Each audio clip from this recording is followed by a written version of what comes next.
All right, so the Cavs have taken their first loss of the year, 117 to 120. And if you did not watch this game, pause this video, open up another tab, and go ahead and open up at least the highlights so you can get the story in this game, because this was a wild ride in this game.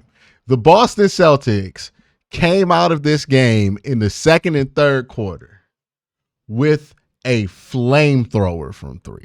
Like the second quarter and the third quarter especially. I don't know what the official percentages is, but it felt like they were making 80% of their shots in the second and third quarter, especially from three. At one point, the Celtics were like 30 shots in from 3-point, and they were shooting like about 70%. Like I remember looking at their the 3-point number, and it was like 22 or like 20 of, no, it was like 17 to 25. And I remember thinking that's a pretty good completion percentage if we're talking about a quarterback. They were making every three in this game. And that's something that Boston can do. They don't do it every night, but they are capable of doing it like once every 4 or 5 games, right? Like not at that level, but they've made 23s a lot this year. They've done it a lot in the past. I believe their record is 45-5 when they make 20 plus threes. And that makes a ton of sense because, well, if you make a lot of threes, you're going to score a lot of points. And if you're shooting them at a super high percentage, it's going to make sense that they're going to put up a ton of points, all of that. So that being the case, especially since at some point they were shooting like 70% from three, I think a lot of people would have been okay with saying, all right, well, you know what? The Celtics, they came out on a heater. The Cavs were getting an off night from their two best players. It is what it is. Not much you can learn from this game. Going to have to just chalk up the L. But that's not what the Cavs decided. The Cavs, starting, I think, halfway through this third quarter, because like I think with 10 minutes left, they were still down 10, just started fighting and fighting. They had to do it the ugly way. Look, the threes never started to drop for the Cavs.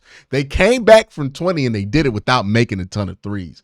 The threes were, they were 10 of 29 on the night, 34.5%.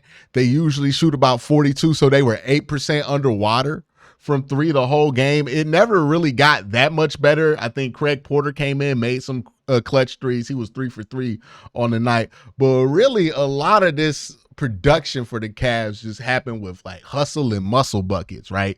Buckets that you're getting off of great defensive performances that you were doing in the third quarter, especially where you held the Celtics to 28 and you were able to answer them with 40 to bring you within like 4 or 5 points of this game that you were down at one point over 20. I think the largest lead for Boston was 22 points. So one, you gotta give it up for the fight that the Cavs had.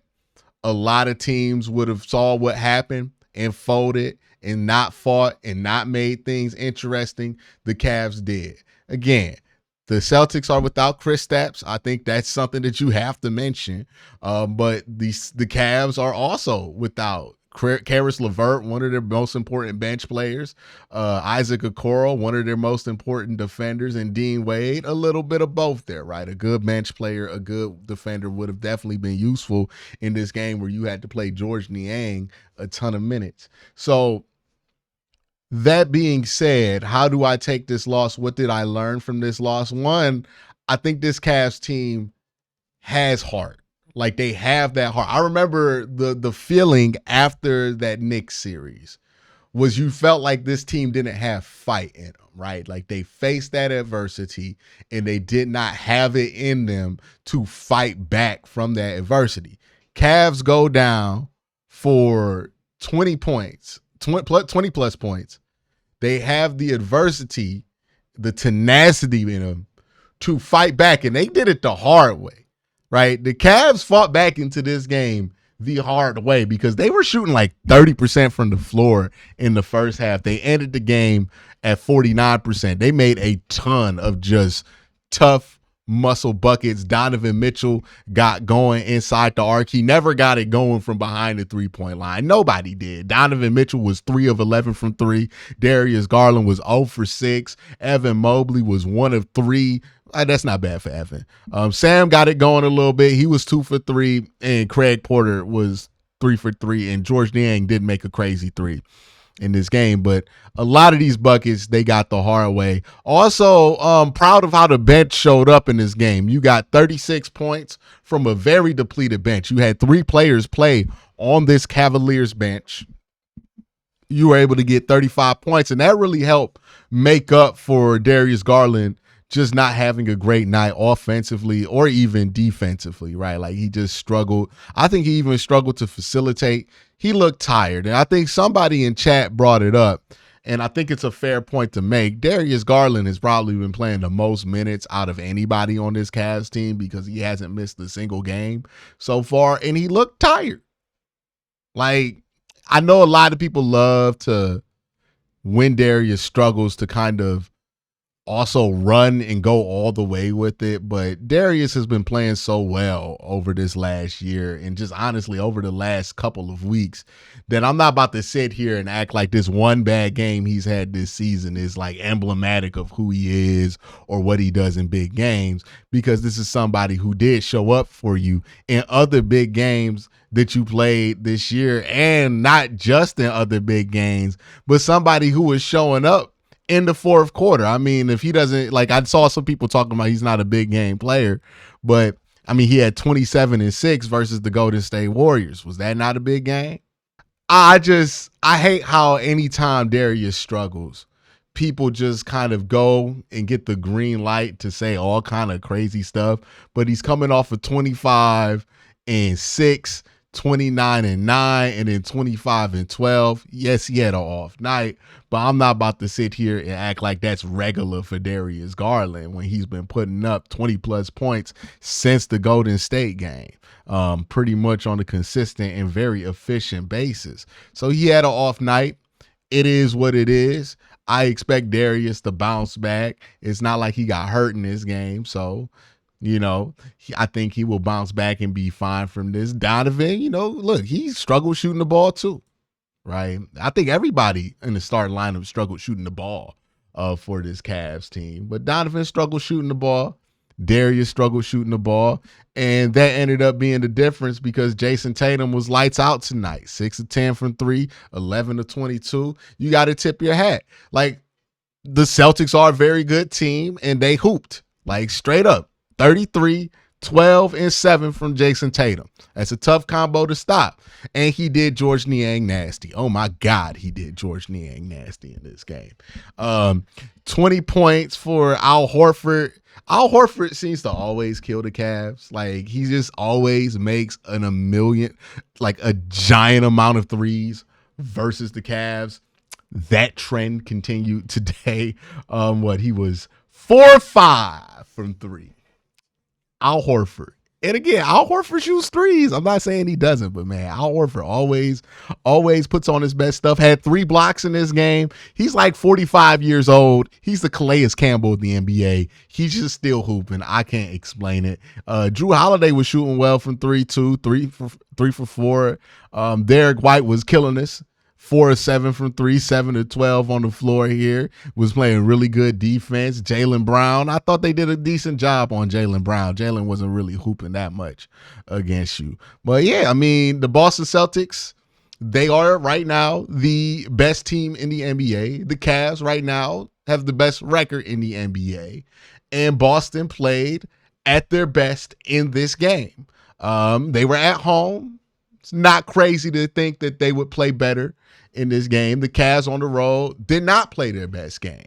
And I think that's what's encouraging to me, is that the Cavs had so much go wrong in this game. Not only are the Celtics making threes at an incredible clip, not only are the Celtics' best players all having hot shooting nights all at the same time, but also your best players aren't having hot shooting nights, right? Your best shooters aren't having their best shooting nights. Some of your players that you rely on, Karis LeVert, Isaac Okoro, Dean Wade, all not healthy for this game because they got fouled versus Houston.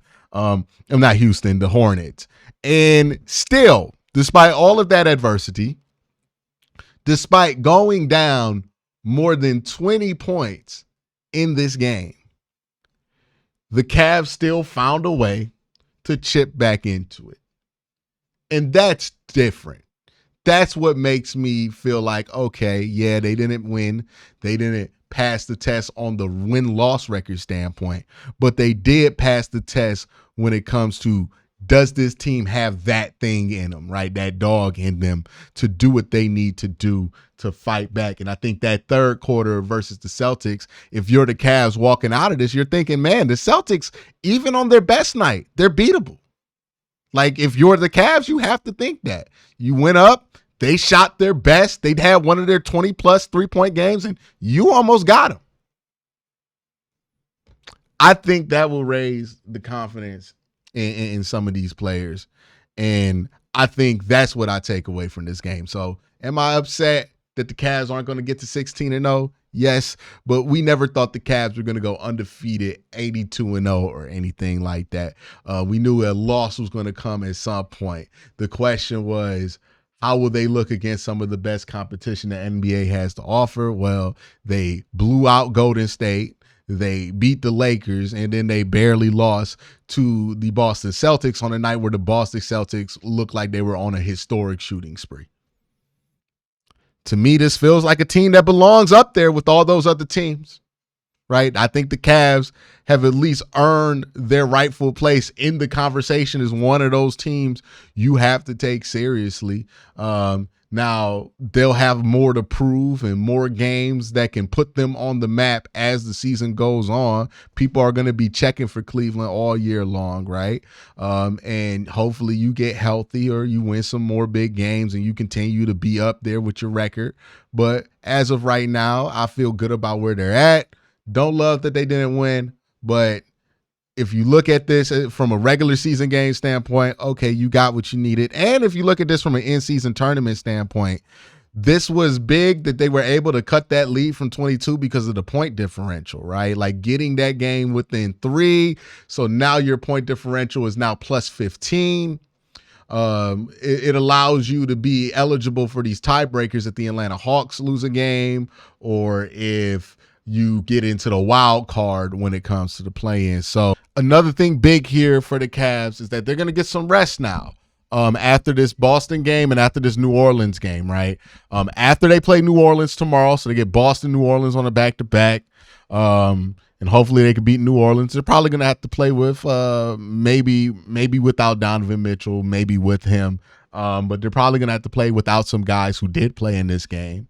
But after that, for the rest of the month, you play 3 games, and they're all, 2 of them are at home.